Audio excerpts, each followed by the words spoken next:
What's up, everybody? It's the Hardy Construction. You can find us at hardyconstruction.tumblr.com, youtube.com/hardyconstruction, as well as facebook.com/the Hardy Construction with those komp and Lee, Danny. And today we're talking. Stranger Things, season 2, 2017. It came out like 3 days ago. We're gonna cover episodes 1 through 4. Yes, it's actually called Stranger Things 2. If you paid attention. Is that really the official Don't you see the title title screen when it turns into a 2? Or do you skip this title intro? Oh, no, it does. You're right. Stranger Things 2, the sequel series to the original Stranger Things on Netflix, available now. They still have the original. They still have the original information of the first season on the IMDb. So, anyway, it's a continuation of the series. It's the sequel to the series where, when a young boy disappears, his mother, a police chief, and his friends must confront terrifying forces in order to get him back. So, give us a quick recap. This is created by the Duffer Brothers. Give us a quick recap of the first season of Stranger Things. Okay. There is a science lab that found a portal to a different dimension called the Upside Down World. There's a girl that's psychic that they kidnapped from her mom and do tests on her, and she could go to this place.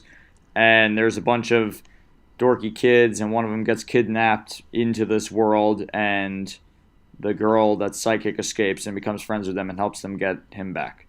So there's 4 kids. Hey, was that a good summary? I would say that was good. There are 4 kids, including one extra. There's Finn Wolfhard as Mike Wheeler, Gaten Matazzaro as Dustin Henderson, Caleb McLaughlin with the most Irish name I've ever heard, Lucas Sinclair.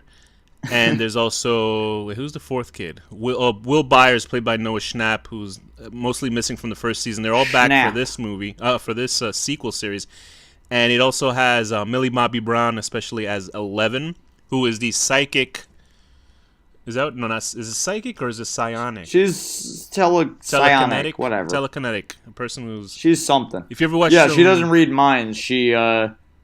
She moves things and goes into different dimensions. If you ever watched their Japanese cartoons from the 80s and 90s, they had a lot of psychic powers. That's how they got Akira and all that stuff. There's also Winona Ryder as Will Byers' mom, playing Joyce Byers. David Harbour as Jim Hopper, who's the sheriff. Is he the sheriff, right? Yeah, he's the sheriff. There's Natalia Dyer as Nancy Wheeler. Charlie Heaton, who just got arrested at the Jonathan Byers. Yeah, the guy who plays Will Byers' brother, Jonathan. You know, the one with the kind of spooky face. He got arrested? He got arrested in England, flying over, or maybe he got arrested here in the United States because they found cocaine on him and they deported him back to England.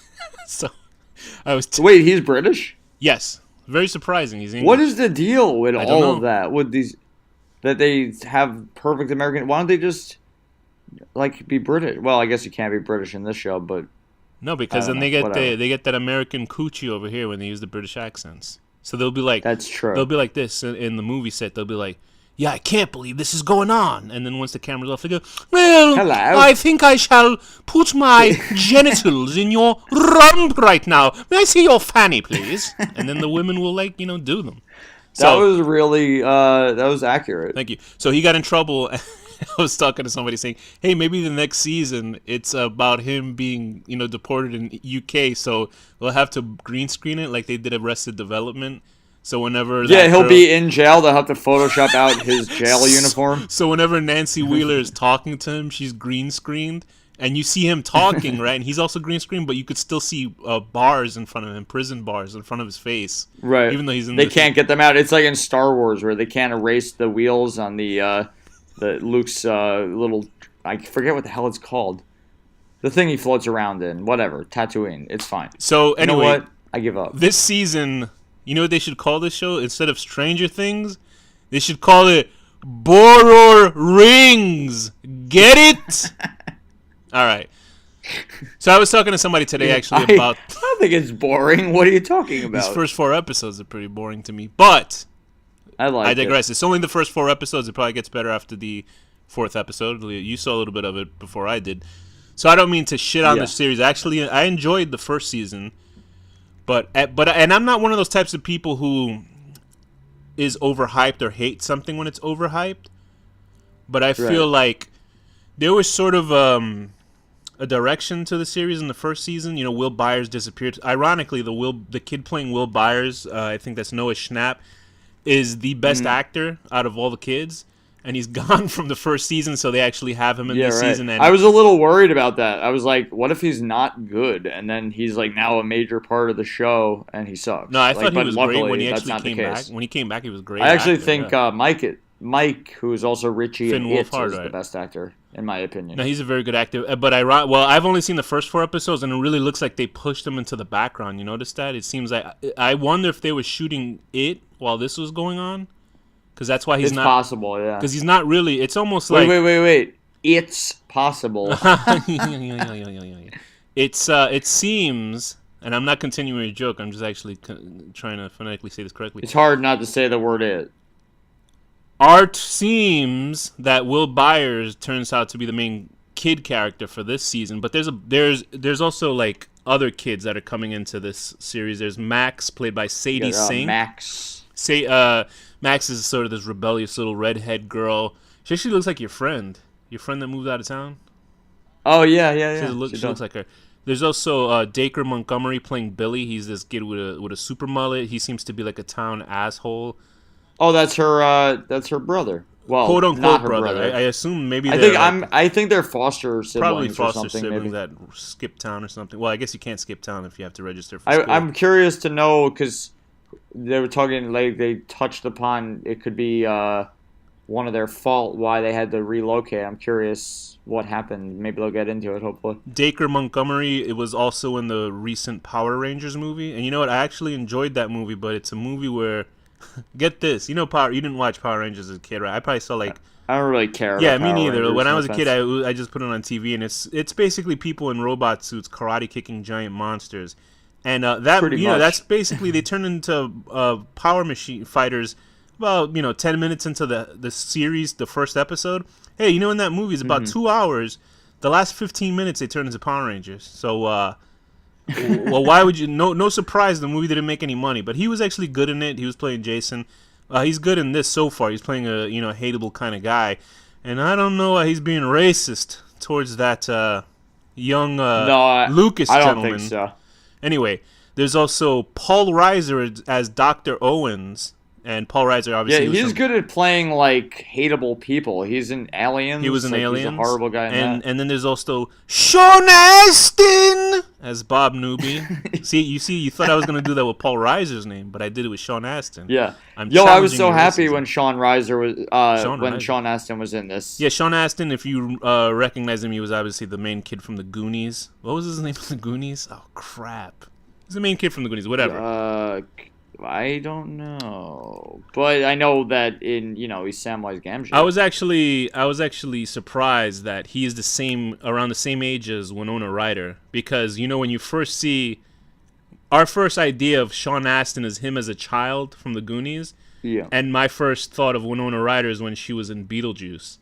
So first thought of her was Heathers, actually.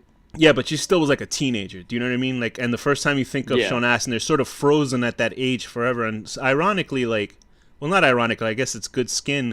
It's Winona Ryder sort of still looks the same. And what do you think she does? You think she steals her youth back? Because she steals. You know what? I love her. The fact that she got caught being a klepto makes me love her that much more. Yeah, she's certainly a weirdo, but she seems to be a very nice weirdo. So Sean Astin... She's amazing. Sean Astin played Mikey in the original Goonies.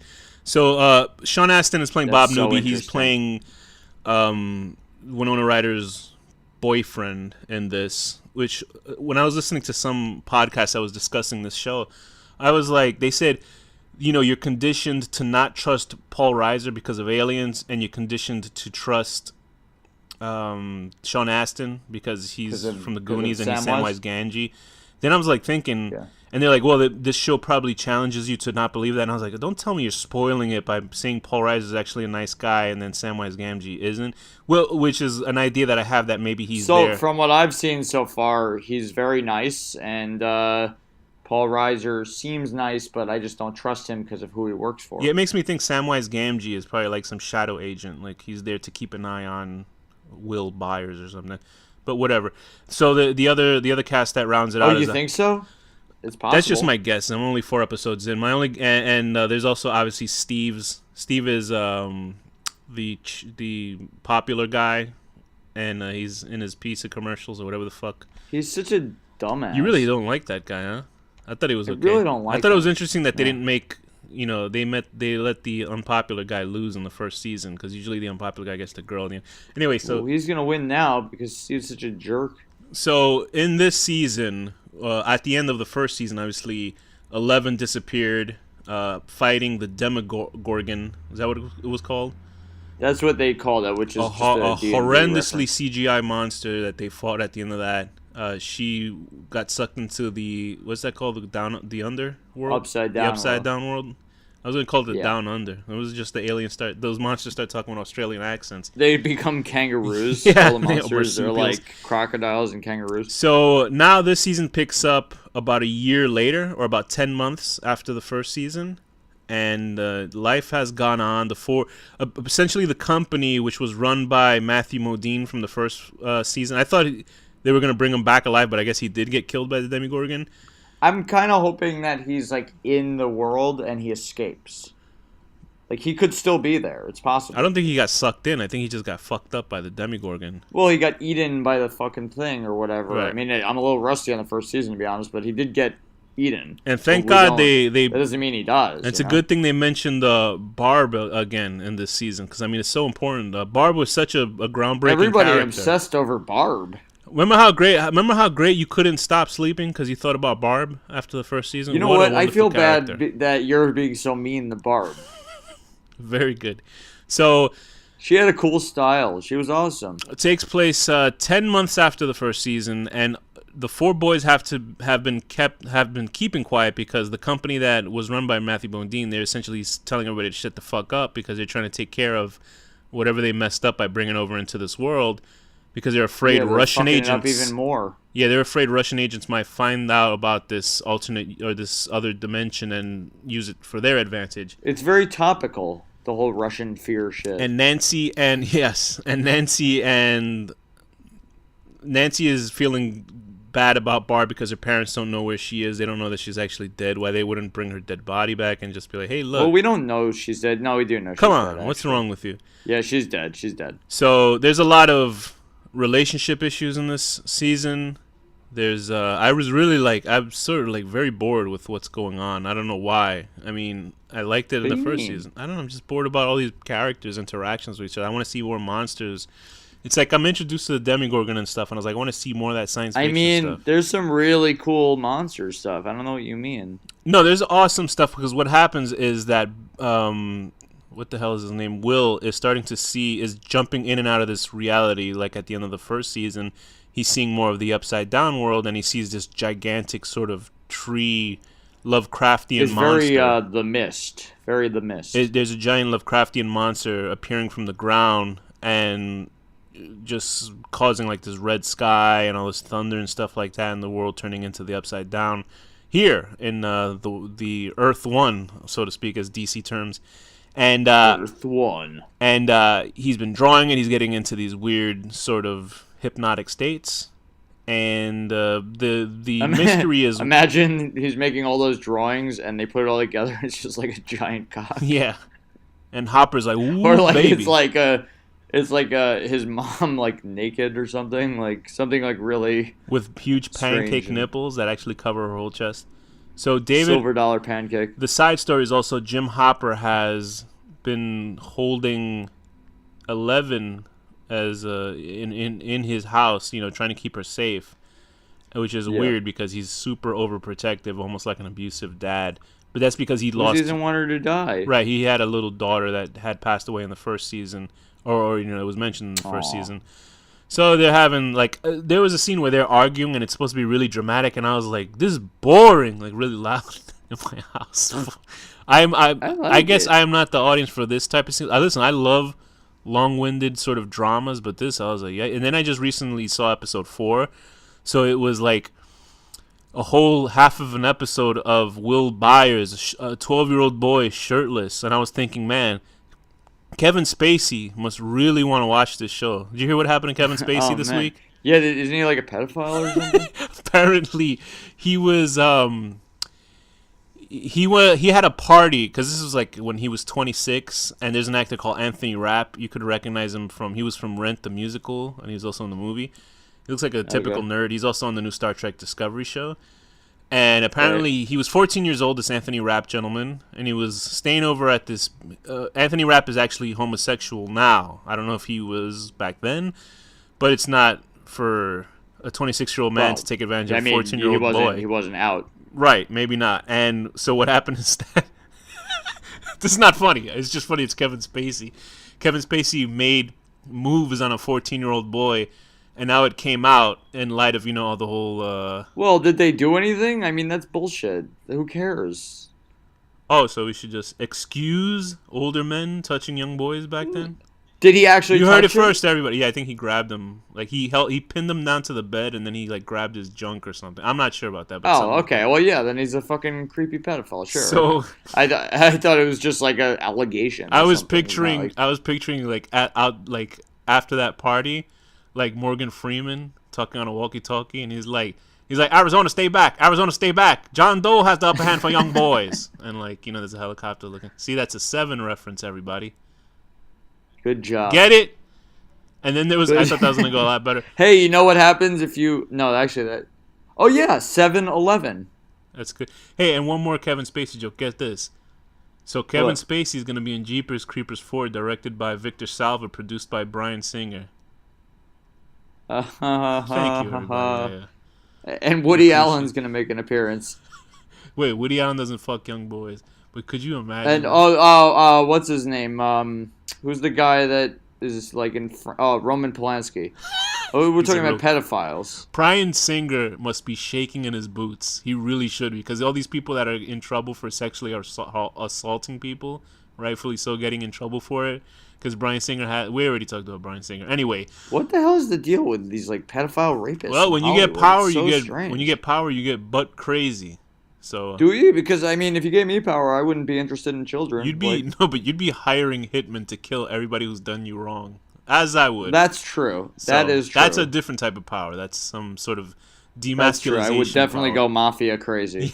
So anyway, with this film, with this season, what is it that has stuck out for you? Like, what characters are you enjoying? What are you finding interesting more than I am? Because I'm not really feeling that much about this. I really like Hopper more than ever. Why is that? The cop, because he's just such a good guy. Is Hopper a good copper? Yes, he is. And I'm really waiting for Mike and Eleven to see each other again. Because what Hopper finds out by episode 4 is that through Will's drawings, Will is having these current nightmares or waking nightmares of that giant creature that we're talking about. And to me, it looks like a giant tree. So maybe that's why they figure out its roots going throughout the whole town. And Hopper finds basically another way to get through the upside down. But there were things like that in the first season. Remember, you could walk inside trees and find it. Yeah, but now it's taking over the whole fucking town. Right. So I assume it's as opposed to just one or two alternate things. Dimension essentially seeping into this world. So that's what I figured. I figured it was a giant tree. That's what it looked like to me. So I guess. And what my theory was, I think, is actually true. My theory about the first season was that because Will has been there, he's going to magnetize the world to come to us. So, and that's what's happening. He's drawing this fucking big giant tree monster into this world. I see. Oh, so So maybe they should. It's he's bait, basically. So maybe they should move out of town, like Samwise Gamgee says. No, but then he'll just bring it wherever he goes. Well, that's true. Well, he could take it to Jersey. No, you think anybody would give a shit?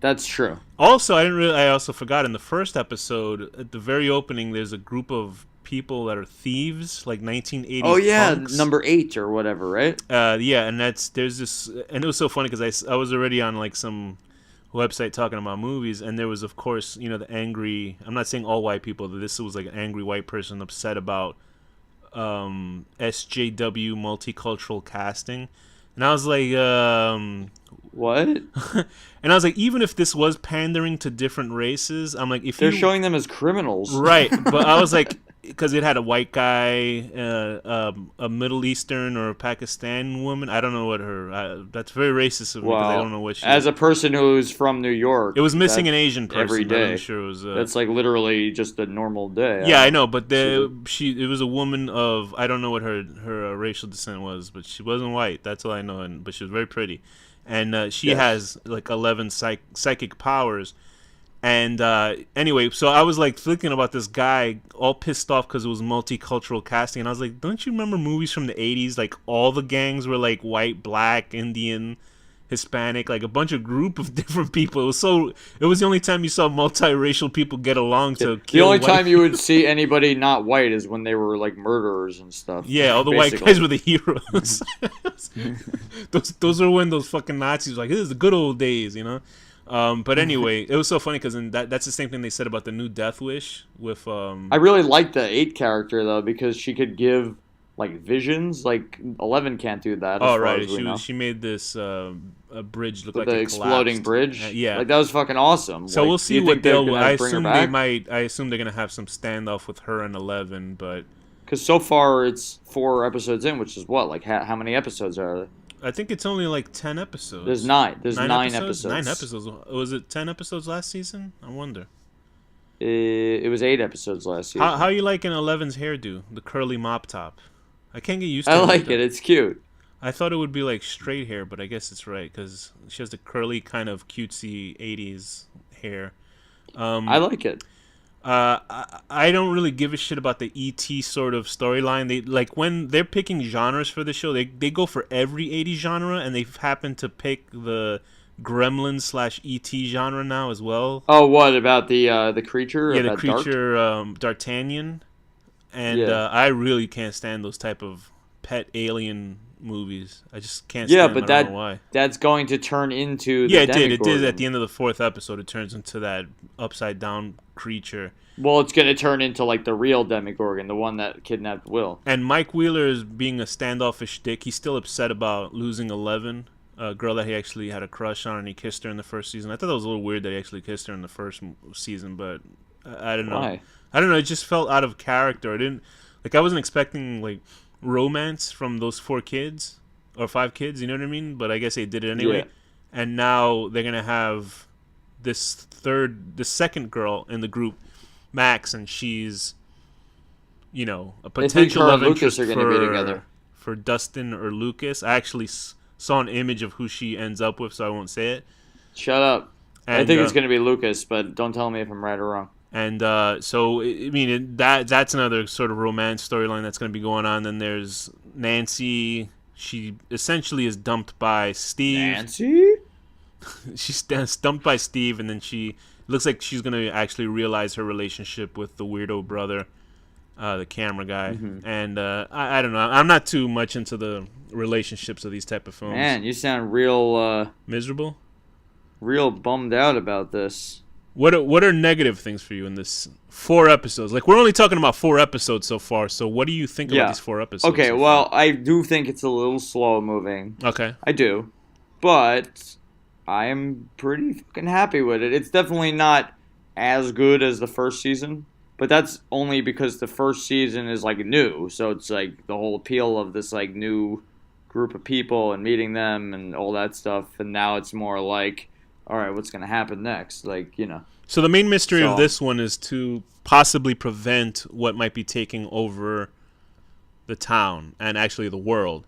So as opposed to a mystery of like what the fuck is actually going on in the first one, you know what's going on.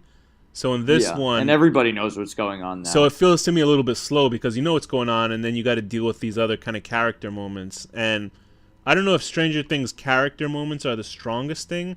I think the strongest thing about the first season of Stranger Things is that it was everything you liked about 80s movies in the series. Like, the character interactions were basically like 80s movies, 80s sort of genre films. Yeah, but that's like not so... Everybody says that, like, oh, it's just because people like nostalgia. Like, that's definitely in there, but... No, it uses it to its advantage. Like, the interactions between the kids, like when they were playing sort of Dungeons and Dragons and stuff like that, and being adventurous and riding their bikes.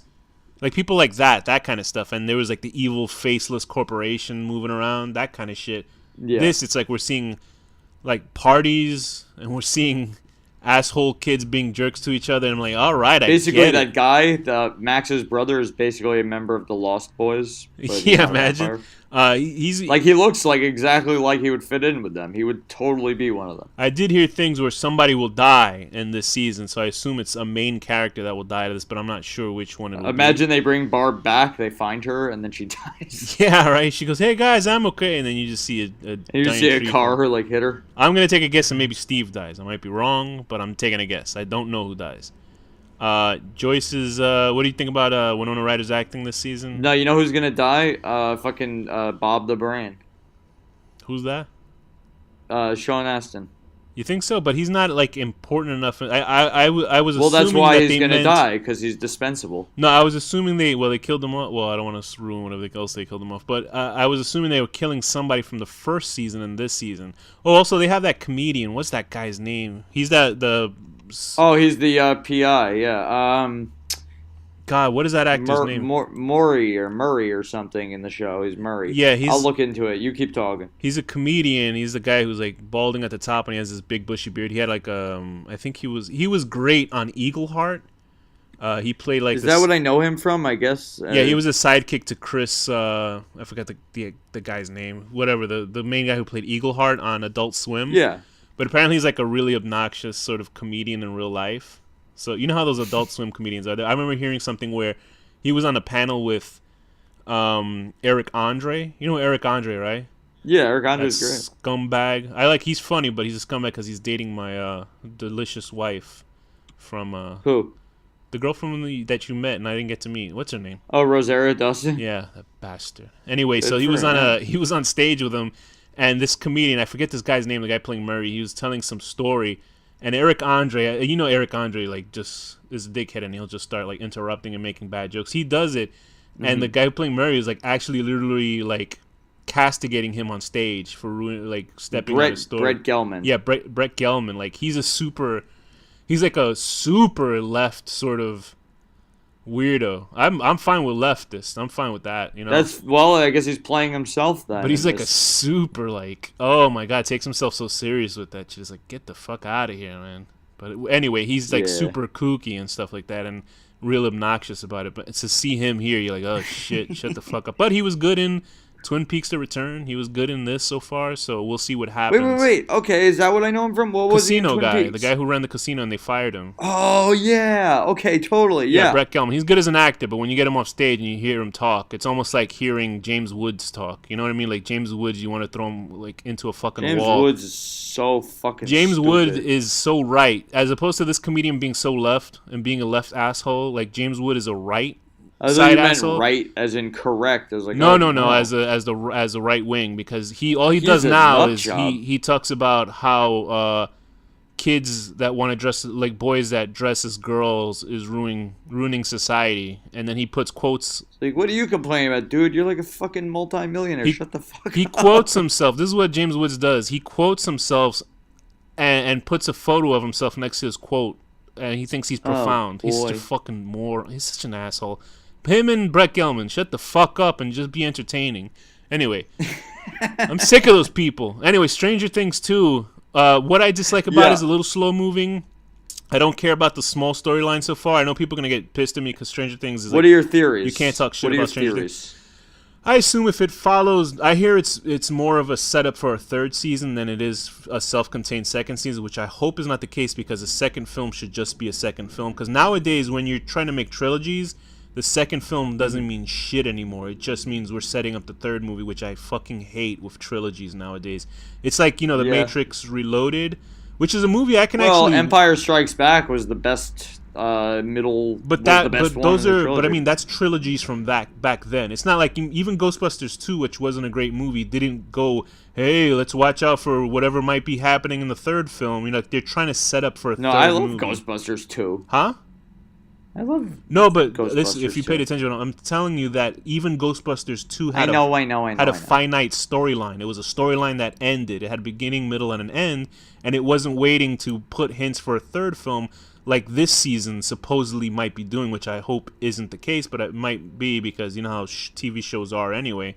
Well, if it the first season was setting bigger, that's okay. Essentially the first season was setting up for season 2, but this seems like this is setting up a lot for season 3, and I just want to see a resolution. But as serial TV shows go, you can't kind of, you know. I don't think you can. It's going to end with like chaos. Right. Like, I've been watching.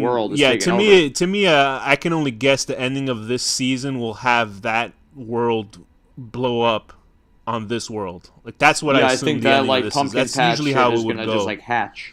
I think it's only going to be three or 4 seasons. Stranger Things altogether. Apparently, from the Duffer Brothers, what they said. Because those kids are already getting old. I mean, I'm watching kids with commercials for like cable companies, and it has the kid Glenn Matazzaro, the kid with the hat. He's riding a bike, and he looks like a fucking 15-year-old man already. And he's like, bye, Mr. Peterson. Bye, Mr. Peterson's wife. And I was like, oh, that's sexually insulting to a woman because you're calling her by wife, you bastard. Anyway, yes, very good. So I'm just being a little bit annoying fuck about this, and I'm sure when we do the recap of the full series, I'll like it. So far, for me, it's a little bit too slow. I don't care about Eleven's relationship with Hopper. I don't care about the relationship, the romance relationship between all the kids. You heartless monster. I want more monsters. I want more 80s stuff. I don't care about this fake 80s romance bullshit between these characters. Give me something cool. I want to see a cool science fiction show. I don't give a shit about people bullshitting with each other. What about you? How you feel? What's your rating? I would give this, so far, the first 4 episodes, I would give it a 6 out of 10.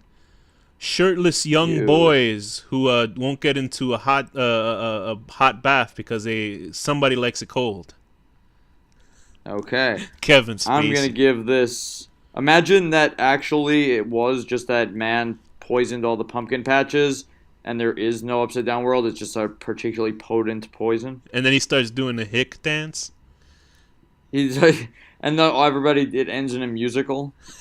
I'm gonna give this. An 8 out of 10 because I like it. So I don't care what you say. Okay, so here's maybe. Oh wait, what's like a 7.5 out of 10. I didn't do my rating. That's what I'm waiting. Go ahead. 7.5 out of 10. Sean Astin wearing fangs and saying, "I hope it doesn't suck." Here's one more Kevin Spacey joke. Kevin Spacey wants to erase his past.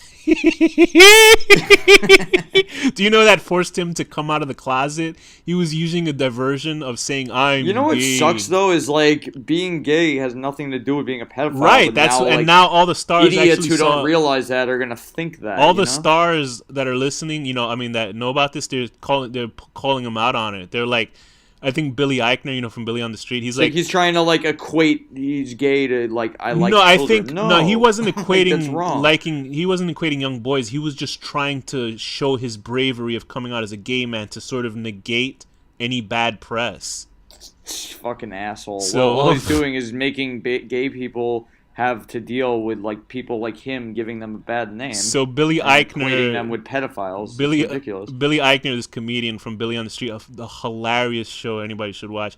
He said, "Wow, Kevin Spacey was the first person to ever make coming out at the wrong time." Because usually they say, come out so it's good. But he said this is the first time he did it at the wrong time. So Kevin Spacey fucked up. And that means also they automatically, Netflix says next season of House of Cards is its last season because of this. So, really? Because that's what they said. They announced it today. So Kevin Spacey's probably gonna be on set going on like all, and that's the thing about a show that we will never review on this series, this thing, because Danny doesn't want to watch it.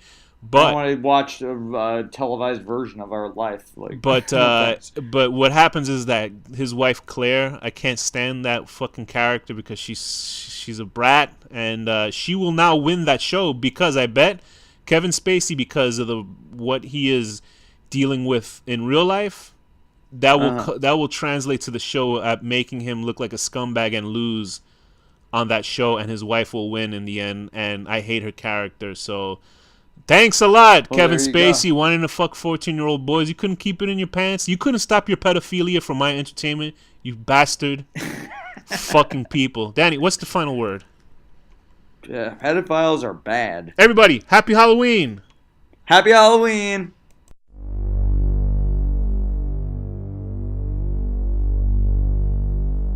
The horror deconstruction.